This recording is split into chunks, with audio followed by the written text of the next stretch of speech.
আসসালামু আলাইকুম, সবাই কেমন আছেন?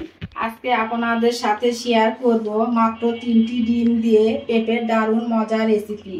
পেঁপের এই রান্না যদি থাকে তাহলে কিন্তু গরম ভাত বা রুটি পরোটা যে কোনো কিছুর সাথে খেতে ভালো লাগবে। যারা পেঁপে একদমই খায় না তারাও চেটে পুটে খেয়ে নেবে। এখানে আমি একটা পেঁপে 4 ভাগের 3 ভাগ নিয়েছি। পেঁপেটা আমি এইভাবে ডুমো ডুমো করে কেটে নিয়েছি।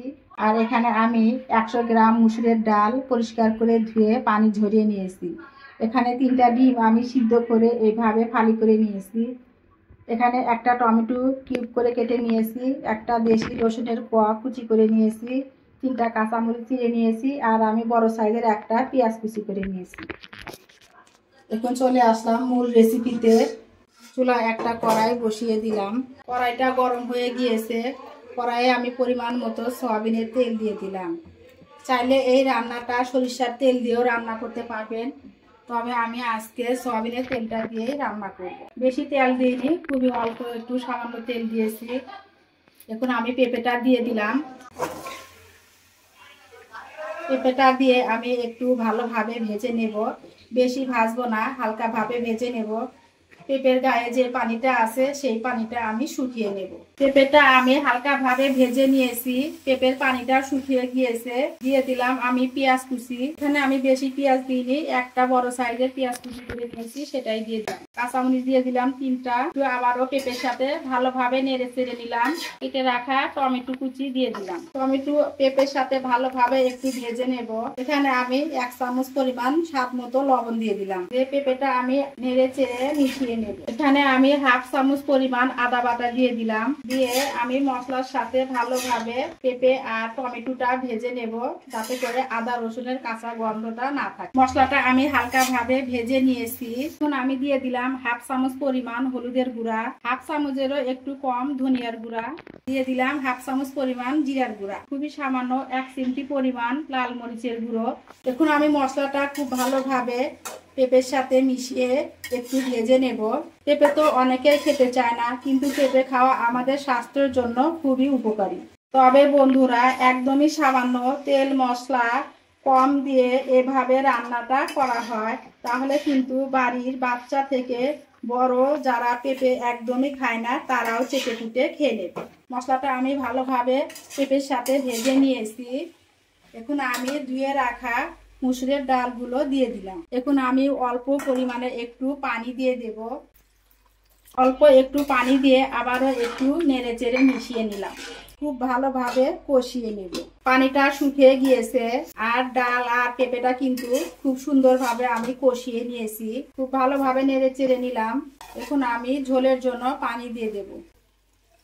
আমি যতটুকু ঝোল রাখবো সেই পরিমাণেই পানিটা দিয়ে দিলাম। ঝোলের পানিটা অনেকটা শুকিয়ে গিয়েছে। ডাল আর পেঁপেটা খুব সুন্দরভাবে সিদ্ধ হয়েছে। এখন আমি নামিয়ে ডালটা বাগার দেব।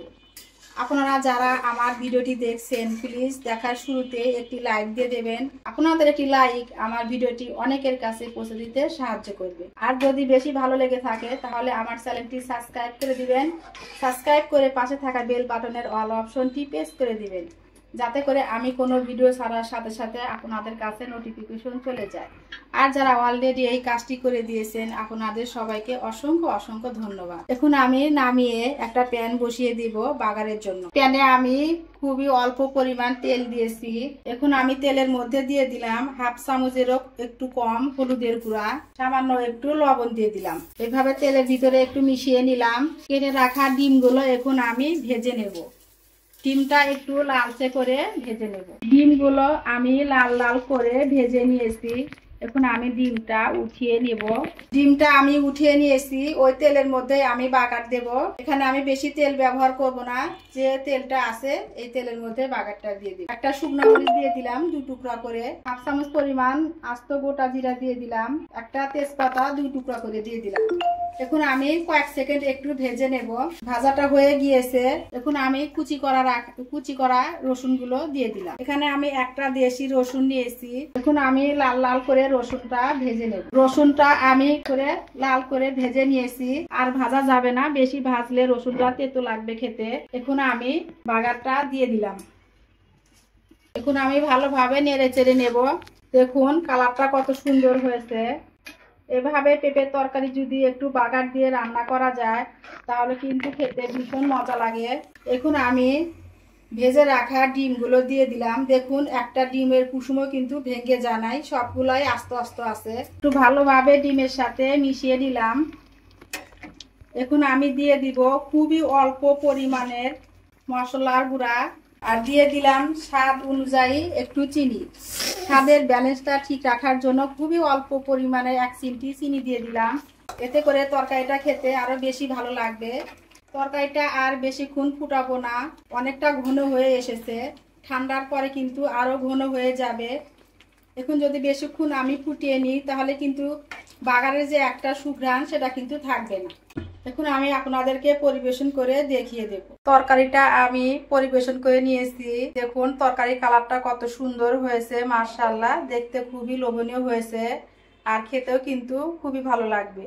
এভাবে পেঁপে দিয়ে ডিম ডাল রান্না করলে বাসার ছোট থেকে বড় সবাই কিন্তু খেতে পছন্দ করবে। তো আমার আজকের এই রেসিপিটি কেমন হয়েছে আপুরা আমাকে অবশ্যই কমেন্ট করে জানাবেন। তো আজ এই পর্যন্ত, সবাই ভালো থাকবেন, সুস্থ থাকবেন। পরবর্তী ভিডিও দেখার আমন্ত্রণ রইল। আল্লাহ হাফেজ, আসসালামু আলাইকুম।